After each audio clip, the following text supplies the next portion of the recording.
Asset management is a module within D365, built in, not bolted on, that will allow you to manage and carry out all jobs and tasks related to managing and servicing all types of physical assets.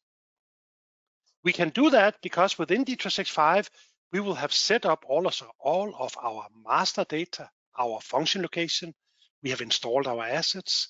We might have asset attributes, asset documents. We can set up a list of approved spare parts, the bill of material on each asset, and we can define our maintenance plan, the blueprint that I'm going to talk a lot about today.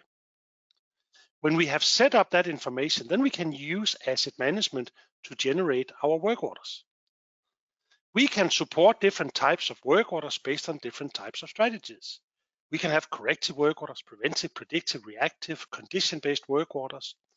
And when we have created those work orders, we can execute them, and we can, of course, register feedback, update checklist, descriptions, downtime registrations, and we can also do our registrations for hours, items, expenses, and if you're doing some fixed price jobs, that could also be a fee registration.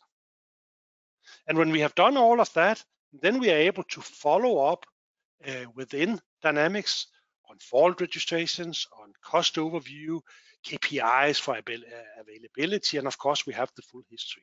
We have all of that within D365. Why do you want to use an asset management module? Well, hopefully you want to have a more systematic approach to your maintenance so that we can reduce the overall maintenance cost. Hopefully we can extend the asset life of your asset. We can improve availability and performance, and maybe we can even help finding the right balance between corrective and preventive work. That was my quick introduction to asset management. So let's jump on to what I really want to talk about today. And that is, how can we support your maintenance strategies within D365? I'm using a Danish Viking here on my break slides. And of course, it's too late to think about the maintenance strategy when I'm out in the middle of the North Sea trying to sail to the UK. That's something we need to look at before. And within D365, we are able to support those strategies. I'm assuming that most of you are doing some kind of corrective and preventive maintenance, at least to some extent. That is also a strategy. So a corrective work order is maintenance that is performed after the equipment has failed or a defect has been identified. We could also call that strategy for run to failure. Maybe I have an engine on my conveyor belt. I will not go out and just change it every year. No, I will go out and I will change it when it is broken. We can also have a preventive strategy. On my preventive strategy, then my maintenance is performed based on my calendar. So that means that we are not looking at the usage or the condition of the machine. We are doing that based on the calendar with a regular schedule, monthly, annual, or whatever. Of course, I can suppress my work within that maintenance plan, that strategy. So I can set up that I don't want to do the monthly when we do the yearly, but it will be the calendar that will tell me when to go out and do the work. This is what I usually see with my customers. Asset management can also support a more condition-based or predictive strategy. Of course, that requires that we somehow connect information of usage into D365. We can do that automatically. We can have a sensor or whatever updating using an entity to push in that information. Or we can also capture that information when we go out and do our preventive work. For the condition-based work order, then we are reacting based on the condition.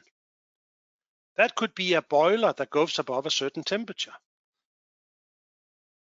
I could be drying my paper in the paper mill. I can measure vibrations, and I can create a work order when the vibrations get too high, instead of waiting for the paper to break and we have to shut down the line. It could also be reacting on mileage or kilometers. So instead of predicting when to do the work, I could react. That is a type of maintenance I see with customers that do a lot of seasonal work. Because if you work a lot in few months of the year, then it can be difficult to predict it. For the prediction, asset management is using simple linear regression. So it is pretty much an average. So that means that we cannot take into account the seasonal work to the full extent. But predicting work, we will use data from our counters, and we can predict when to do the work. I know that some of you will disagree and say prediction is much more. But in asset management, we can predict only with the use of our counters and measurements. So that means that if you capture hours in use, then we can use that to predict when to do the work. That is all supported in the current version of asset management running smoothly within D365. Of course, Microsoft also likes to talk about Copilot. We haven't seen any good Copilot usage within D365 for asset management yet. But I'm pretty sure that we will see that at one point, but don't ask me when. But of course, it could be nice to have some AI-enhanced maintenance strategy. That's a word I have invented. I'm not even sure that exists, but let's see what will happen in a couple of years. So that maybe we could end up with some intelligent recommendation based on real-time data in a combination with historical patterns. I've tried to put that in here. Step number 1, 2, 3, and 4 is definitely supported. Let's see what will happen with step number 5 in a couple of years. Within Dynamics, Dynaway has an add-on that we call maintenance strategy. Because the tricky part in Dynamics can sometimes be to identify what did I forget to set up. I can migrate my assets. I can migrate my maintenance plans. I can set up the link between the asset and the maintenance plan. But what if I forget to add an asset to a plan? We have an overview that is called maintenance strategy. What you can do with that overview, this is an add-on. I think it's $250 or $300 a month to get that into your Dynamics on top of asset management, the standard functionality. But this overview can give you a snapshot picture of what is your strategy right now. You can run it. You can set it up that you want to run it every month or whatever, and then you can see the progress of the different strategies that you have. You can also see if something has changed, if an asset has been updated compared to the last time that you took that overview. I'm going to show it to you here in a few minutes inside D365. When you have decided your maintenance strategy for your assets, then we are ready to set that up within D365. And we do that as different maintenance plans. So my Danish Viking are now ready to set up the plans so that we can ensure that the ship will not break down when we cross the North Sea. Within Dynamics, I have my preventive life cycle, as I call it. That all starts with the maintenance plan. That is my blueprint. This is where I build the plans to support my strategy. This is all about terminology. Some of you might be used to different wording on this from different systems, but this is what it is called in asset management within Dynamics. When you have built your blueprint, that is actually a combination of a plan and a job type default, then we are ready to update our schedule.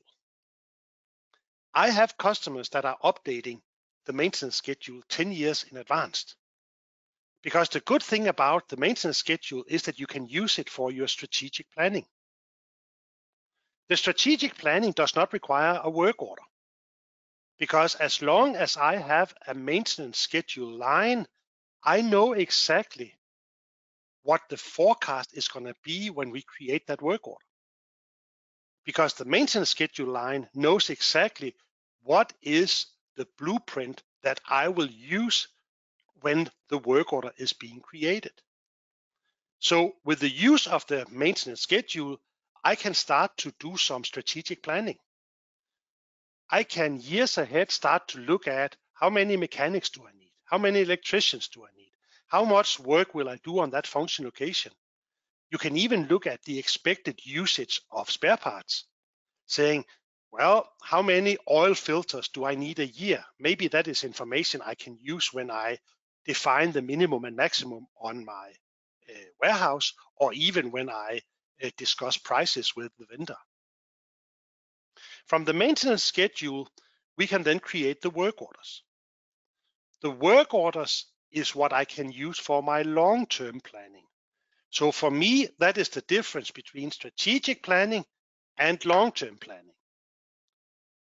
For my long-term planning, I need a work order, because now I would like to start assigning those work orders to a group of people. I could have different worker groups. I can assign them to a work order with the use of responsible worker group. And then I can start to look at the capacity load on work orders that has been created. Now I can also start to adjust the expected start and end. Maybe I want to group them all in a work order pool for an outage, and I want to update my expected start and end based on the time slot that we have to do that outage. I can also start to kit the work orders, because I have a work order, I have a forecast, and now I can start to kit it. I could also create requisitions or POs as a part of my long-term planning. This is definitely a job for the maintenance planner. And we can do that, but it requires that we have the work order. Those work orders can be created automatically. You don't need to go into the schedule and decide what you want to turn into work orders. That is completely up to you. It could also be a combination where I want to update my schedule 10 years in advance, but I only want to auto-create my work orders for the next 6 to 8 weeks. At one point, I will come closer to the expected start date, and that is when I can do my short-term scheduling. I can do that within D365, or you can use the Dynaway schedule and planning board, where you have that graphical overview. You can do the drag and drop scheduling so that you can schedule it to the worker that is going to do the work. You don't know that 8 weeks before. Maybe you know it 1 or 2 weeks before. That could be the supervisor that will do the short-term scheduling, the planner that will do the long-term planning. That's completely up to you. But of course, when the work has been scheduled, then we now have forecasted hours, we have scheduled hours, and when it has been executed, we also have the actual hours. And now we can start to compare that. How good are we at executing within the hours that was forecasted? And maybe we want to update our blueprint, our plan based on actual hours after a certain period of time. All of that is also supported with asset management. I can build my blueprint. I can do my strategic planning with the use of the maintenance schedule. I can do my long-term planning, assigning work to responsible groups when the work order has been created. And before execution, I can do the short-term scheduling, create the work order schedule line, and execute the work. If we look at the maintenance plan, because this is what I'm trying to demystify today, I know some of you are aware of that already, but I hope I can still give you a few new ideas. The maintenance plan or the blueprint is actually a combination of the plan and the job type default. This is where this is different from other maintenance systems I have seen out on the market. So I start by building my maintenance plan, and then I build my job type default for the work we need to create based on the plan. I have seen other systems where the job type default is built as a part of the plan, but please remember that having two separate setups gives me the opportunity also to use my job type default as standard corrective jobs.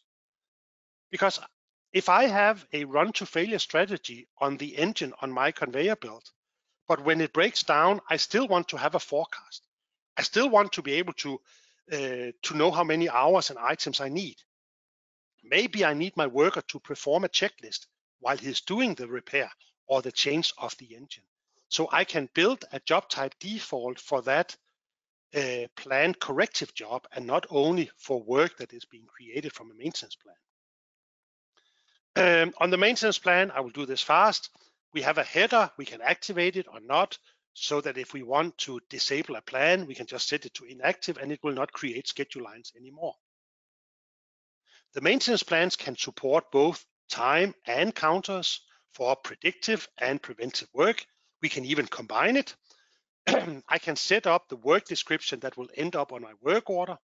It's important that you choose the right job type, variant, and trait, because it is the combination of the job type, variant, and trait and the asset that will give you the right job type default.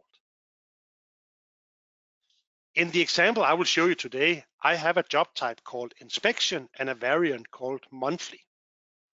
But of course, you could also use a unique reference as a variant so that you are 100% sure that you always get the right job type default for the work that you create. On the plan, I can set up my frequency. I can have different interval types that I'm using creating the work orders. I can suppress within a plan. I mentioned that earlier. When I have built my plan, then I can link the assets directly to the plan, or I can do it based on the function location. That's what's up to you. Many years ago, I had a customer where the same asset would have a different strategy based on the location that it was installed on. So instead of linking my asset to the plan, then I would link the locations to the plan. And then if my asset was on location A, it would have one strategy. But if I installed it on location B, it would have a different strategy. I think that's also very powerful that we can do that. Now that you have built the plan, then you can go in as a part of your blueprint to define your job type default. The default is where you put in your forecasted hours, items, expenses, fixed fee. You can build your checklist. You can set up if tools are required. Remember, those tools has to be resources. You can do a detailed work description. So the maintenance plan will give you your overall work order description, but the work description on the line level, on the job level, will come from the job type default. And then we can also have attachments. That is my blueprint. I think that's the best word I can use for it. A combination of the plan and my job type default. I will show you that when we go into D365. Now I have built my plan. Then I can start to create my schedule lines, and I can start to do some strategic planning of the work. So if we go back to my life cycle, and now we focus on the maintenance schedule. The maintenance schedule is a list of suggested work orders. But the good thing about the maintenance schedule is that it knows exactly what is the job type default, the job plan that will be used when I turn it into a work order. You could start here to do some strategic planning, or you could start to adjust the schedule before you turn it into a work order. That is completely up to you. I have had many discussions with my customers. Is it better to discard the schedule line, or is it better to create the work order and then cancel the work order? That's up to you. That's completely up to you how you want to do that. I think I'm a fan of only creating work orders that I plan to schedule. But I also know that if you discard the lines and don't have a work order, then your PM compliance or completion compliance at least will be better, because we don't even create the work order and then cancel it afterwards. That's up to you. I can also adjust my schedule before I turn it into work orders. You need to be aware that recently I had a customer that forgot to create work orders for a month. So that means that they forgot to turn schedule lines into work orders. And then when you update the schedule, it will rebuild the schedule. So the work that you did not do has now disappeared. You cannot use your maintenance schedule as your backlog. So what happened was that maybe they missed creating the work on 1st of October. So they took all of the work orders that was planned for 1st of November and adjusted them back to 1st of October. That would save them for the 1st of October. But when they came to the 1st of November, then of course there was no schedule lines because they had been adjusted 1 month back. So you need to be aware of that. From the schedule lines, I can also create my work. We can do that automatically. I'm not saying you should only do that manually. That is completely up to you. But if you are creating work orders automatically from your maintenance plans, then you're doing it blindfolded. You don't know what is happening. You don't see the suggested work orders before you decide to turn it into work orders. And remember that from the maintenance schedule, you can turn them all into real work orders with one click on a button. I can just mark all of the lines based on my filtering, and then I can create the work. So you don't have to do it work order by work order when you're turning your schedule lines into work orders. That is completely up to you. Once I have my work order, then I can start to do my long-term planning. That is the use of the maintenance schedule. So, with the risk of repeating myself, what can I do with my schedule? I can update it 1 year in advance. Because my schedule line knows the job type default that will be used, I can go into my capacity load and I can get an idea about the capacity load 10 years out in the future without even creating a work order. I can also look at my expected cost on the maintenance schedule. It is not only the hours in my capacity load, it can also be the expected cost for the work going forward. I have some customers that would like to know the full life cycle cost for an asset. And for me, that is a combination of what is the actual cost that we have had so far in a combination with what is the expected cost for the remainder of the lifetime on my asset. Of course, it could also be maybe what do we expect of corrective cost going forward, but that's difficult to have a plan for. But that is what we can actually do with the maintenance schedule. If I try to put it on a timeline, you need to decide what is the period in advance where you want to be able to do your strategic planning. Is that 1 year? Is it 10 years? Is it a month? That is completely up to you. You run the periodic job, you can put it into a batch that will automatically update your schedule lines. And then at one point you decide, when do I turn schedule lines into work orders? And when I have the work order and I start to do the scheduling, well, then the next step will be to release it for the supervisor.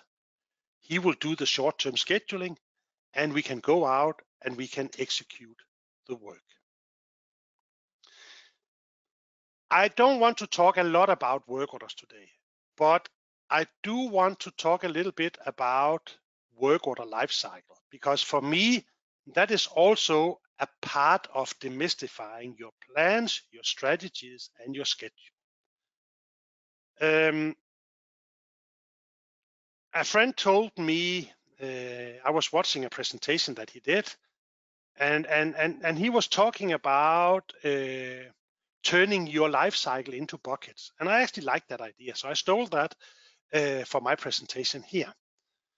I think we should think as work as work that we organize in different buckets.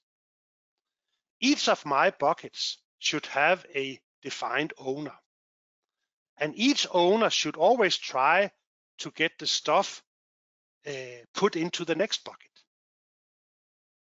In Dynamics, I would then connect my lifecycle state to each of the buckets I have defined. And of course, I would also make sure that if they work together, that will of course ensure a more smooth transition between the buckets.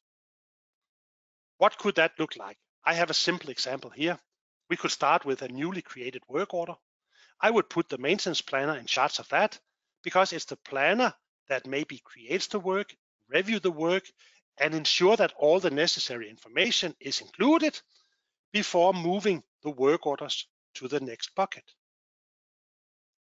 Now my work has been released from the planner.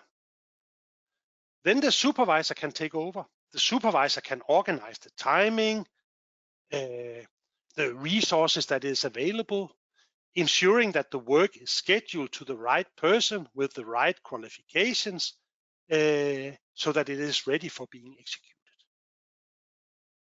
That could be the supervisor. The next bucket could be scheduled work orders. Now that I have a scheduled work order, maybe I want to start to kit the spare parts that are needed. I could also switch those around and say, well, I want the warehouse to look at the released work orders and then do like a warehouse release before the supervisor will do the scheduling. That's of course up to you. But if the warehouse is responsible for this bucket, then they can prepare and kit the parts that are required, making sure that the worker have all of the necessary forecasted part for the work that he do. And it is the worker that will put the work in progress. So the scheduled worker is executing the work. So this state or bucket will represent the work that is being performed and ready to be completed at one point. When the work has been completed, it might be the planner that will take over again to review and verify that the work order meets all of the requirements. The work has been done. We have added, as a part of our advanced asset management, we have added what we call a checklist review, where you can go in and you can review all of the failed checklist lines. That could be a part of the planner's job to do that on completed work orders. Now the worker has completed all of the work. The planner will go into the review checklist lines overview and make a decision on what should we do with that. Is it okay? We can financially close the work order. Do we need to create a follow-up request or work order instead before I close my preventive job? And the final step could be the finance. The finance that will go in, ensure that everything has been posted correctly. We might not be able to financially close the work order before we have received the invoice from a contractor that did some of the work. I could have made this a lot more advanced. I tried to simplify it a little bit just to give you an idea about how you can build your life cycle. Remember that each work order type could have a different life cycle. Maybe my corrective work orders would require some kind of approval in between new and released. And then, of course, I could have a different life cycle for that type of work order. That is completely up to you, but it is something you need to think about when you create your different work order types. As a part of the maintenance strategy that we have developed, we will also give you a preventive overview from the asset. This is a super good overview for your preventive work. So here you will be able to see what are the maintenance plans that my asset is a part of. I can open up the last work order to see what happened on the last work order. If I have new work orders that has not been created yet, or I want to see what is actually happening on a work order or even a schedule line, then I can also open up my job type default directly from this overview. This overview does not include information you don't already have, but we have put it all into one form to give you a complete overview, not missing any relevant information. Super. My Danish Viking can now reach England, and that would be the success story here of my plans, my strategy, my schedule, and my work order.